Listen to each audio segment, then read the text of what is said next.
should have the audacity to think that she, the consort of the Supreme Personality of Godhead, Lord Ramachandra, can actually be enjoyed by an ordinary idiot, fool in the material world. It's just unthinkable. And she is extremely angry with someone who is forcibly trying to enjoy. So, anybody in the material world who is trying to enjoy material sense gratification is already condemned. And all their attempts to create a lasting sense gratification for themselves will be frustrated. They will not last. And we have the proof. We have all the empires in the world that have crumbled and collapsed, all the major politicians of the world who have finished, all the sports players, all the actors, all the most beautiful women in the entire universe, they're all forgotten and they have bitten the dust. They have bitten the dust. There is no sign of anybody, and the sands of time obliterate all traces of any achievements that any materialistic person has ever accomplished in their life. And every person who is trying to achieve this, even if they have achieved somewhat of this, they will be frustrated by disease, old age and death. And they will be frustrated and they can't hold on to it. Very smart scholars, bright people who can memorize the entire tomes of libraries of text will lose their memories. They might get Alzheimer's disease, then some kind of dementia, and it will happen to all scholars, everybody. All the rich people who have so much wealth reach a point when they can enjoy none of that wealth. And all of their wealth can't even buy 1 minute of time. All the powerful people, especially the people who have lived by the sword, you obey me or I will finish you right now, will be finished themselves in the exact same way that they have lived in their entire lives. The great example is a personality named as Genghis Khan, a great conqueror. He went all over the Central Asia, all over West, he came to parts of northern India, and he was dreaded, and people used to, and he was ruthless, he was completely ruthless in his approach to consolidating his power. But he was killed by his servant while he was praying in his own tent, not by an enemy, by his own servant. So there are this history is littered with examples that anybody striving for material sense gratification will be frustrated. So that was really encouraging to me. It was discouraging because I was striving for material sense gratification. That's why I had gone to Philadelphia in the first place. I was participating in some sort of business conference there, and that was the reason why I was staying in the temple, because I was kind of associated with the devotees, but I was still trying to make it out there. And so it was really encouraging that, look, that effort is total waste of time. I'm just wasting my time there. I cannot. It's not possible.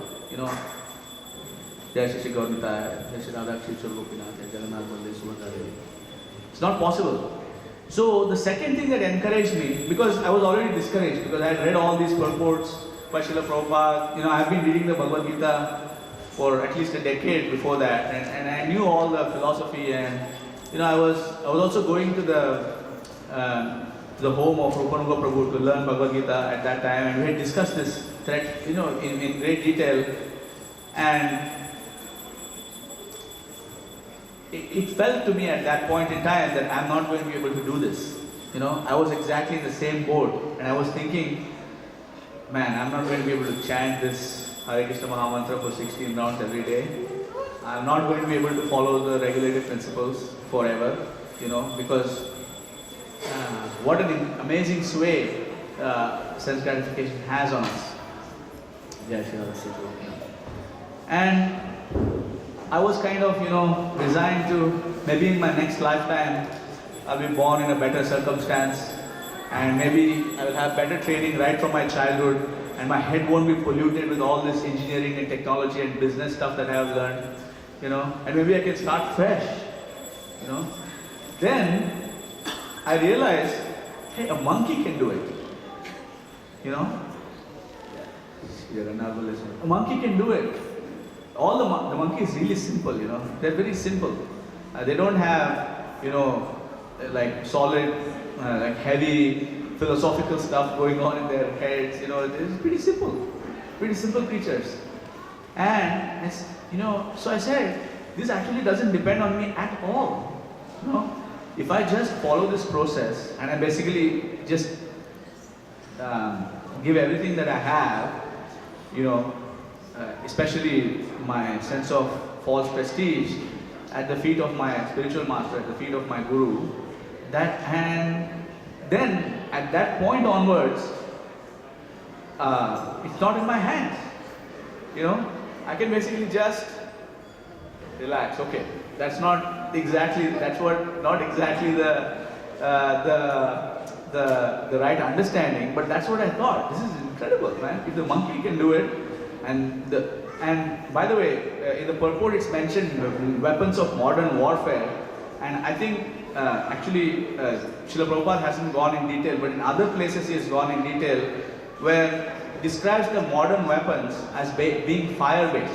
They basically cause an explosion, right? Every single modern weapon, whether it be a bullet or a bomb or a shell or even a nuclear bomb, which is the most advanced weapon that's out there, essentially causes a gigantic ball of fire, right? That's the worst thing modern weapons can do.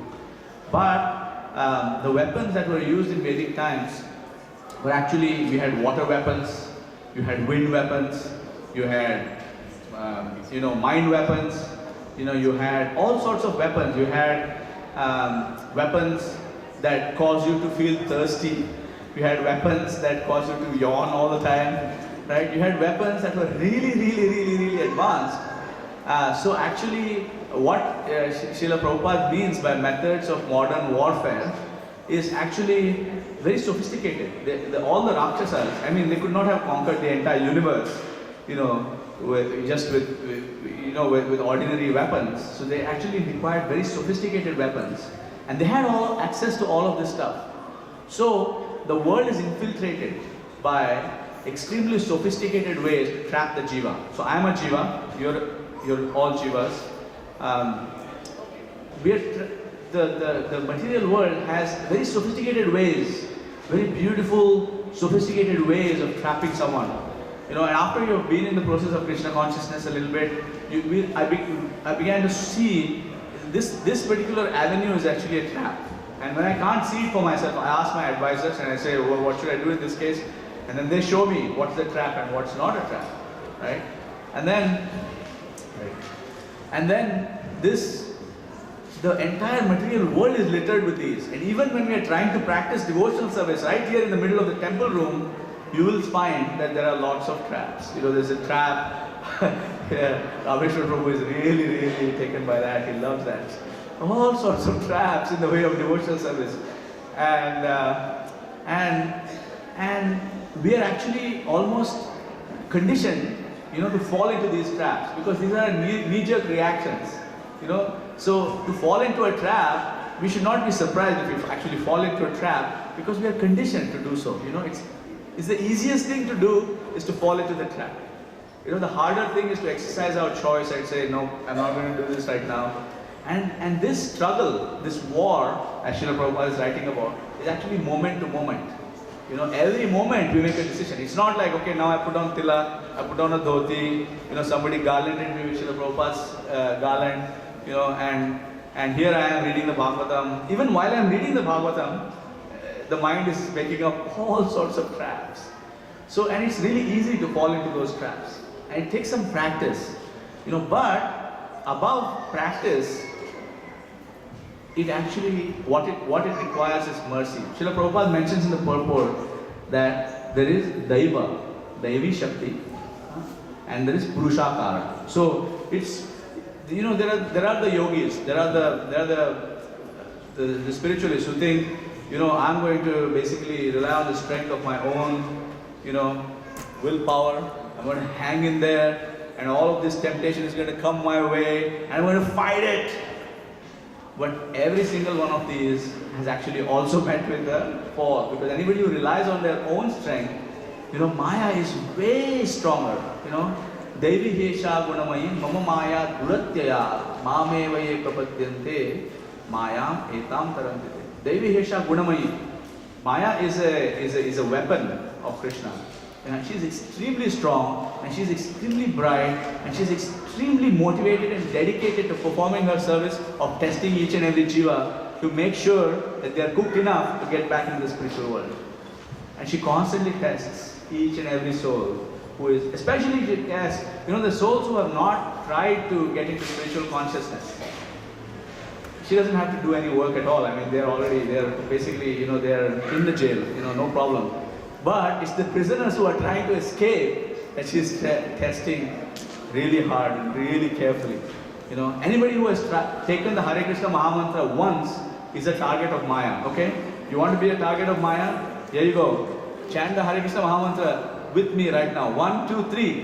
Hare Krishna, Krishna Krishna, Hare Hare. Hare Rama, Hare Rama, Rama Rama, Hare Hare. Ladies and gentlemen, boys and girls, you are now a marked individual. Maya is after you, and she's like, how do I test this soul?